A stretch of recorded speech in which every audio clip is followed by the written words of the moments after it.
Baik, mari kita mulai pembahasan materi kali ini dengan topik Distribution-Based Segmentation. Distribution-based segmentation biasa dilakukan dengan cara melakukan thresholding terhadap histogram yang kita miliki. Misalkan kita memiliki sebuah intensity histogram seperti ini, ya. Misalkan citra yang kita punya adalah sebuah citra grayscale sehingga kita memiliki hanya satu buah histogram saja, ya. Maka kita dapat melakukan separasi terhadap bagian yang terang, yang cerah, yang ini, ya, dan juga daerah yang gelap, yaitu ini, dengan menggunakan threshold T, ya. Kalau misalkan kita lebih tertarik terhadap area yang lebih terang, maka bisa kita masukkan nilai 1 untuk daerah yang terang, sedangkan nilai 0 untuk daerah yang gelap. Nah, apabila T bersifat konstan terhadap semua bagian image fx, maka metode ini disebut global thresholding. Akan tetapi apabila nilai thresholdingnya itu bervariasi terhadap beberapa bagian di sebuah citra saja, maka metode tersebut dinamakan variable thresholding. Jadi di sini variable thresholding dilakukan apabila nilai T itu bervariasi tergantung dari lokasi di dalam citra itu. Jadi sebenarnya lebih ke arah lokal atau regional thresholding. Nah, misalkan kita memiliki sebuah histogram seperti ini, ya, di mana ada 3 bagian, tidak hanya 2 bagian saja, ya, maka kita juga bisa melakukan thresholding histogram ini untuk mendapatkan 3 buah bagian yang berbeda. Nah, ada beberapa hal yang mempengaruhi hasil segmentasi menggunakan metode thresholding ini. Yang pertama adalah noise. Ya, di sini adalah ilustrasi bagaimana noise bisa mengganggu proses thresholding yang ideal. Jadi misalkan ini ada sebuah image tanpa noise, maka kita bisa mendapatkan histogram yang sangat jelas. Ya, sangat jelas dalam artian kita bisa dengan mudah membedakan mana bagian yang foreground atau objeknya yang ini, ya, foreground, dan mana yang bagian yang background.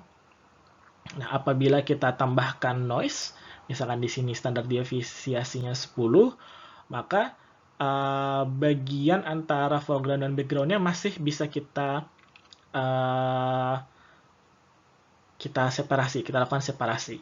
Akan tetapi kalau misalkan noise-nya terlalu besar, dalam hal ini misalkan contohnya adalah dengan standar deviasi 50, maka kita tidak bisa melakukan thresholding terhadap image yang ada, karena hanya ada satu buah puncak dari gambar yang kita miliki. Lalu permasalahan kedua adalah poor illumination, ya. Jadi illuminationnya itu tidak merata pada seluruh bagian citra yang ada. Di sini misalkan adalah sebuah citra dengan noise 10 yang di sini, ya, kita memiliki histogram seperti ini. Nah, misalkan kita mendapatkan ternyata lamp noise-nya seperti ini, ya, di mana nilainya itu lebih cerah di Y bagian sebelah sini, di sebelah kanan, sedangkan gelap di sebelah kiri, ya. Jadi ini adalah histogram dari RAM noise-nya. Maka kita akan mendapatkan citra seperti ini, ya, plus histogram yang seperti ini, yang mana akan sangat sulit sekali dilakukan thresholding, ya. Jadi sebenarnya bagian yang sebelah sini, bagian yang cerah ini sebenarnya kan menjadi ambigu. Bisa merepresentasikan bagian yang sebelah sini, tapi juga bisa merepresentasikan bagian yang sebelah sini. Ya. Nah, ini adalah contoh dari basic global thresholding. Misalkan kita memiliki sebuah citra sidik jari, ya. Apabila kita lakukan ekstraksi histogramnya, kita akan mendapatkan histogram seperti ini. Ya, ini adalah bagian yang terangnya, ini adalah bagian gelapnya. Berarti yang terang ini adalah bagian dari background-nya, ya. Kita bisa lihat dari sini. Apabila kita melakukan thresholding misalkan menggunakan titik thresholding ini ya nilainya, misalkan di sini ada 127, kita bisa dengan mudah mendapatkan bagian dari sidik jari yang kita inginkan.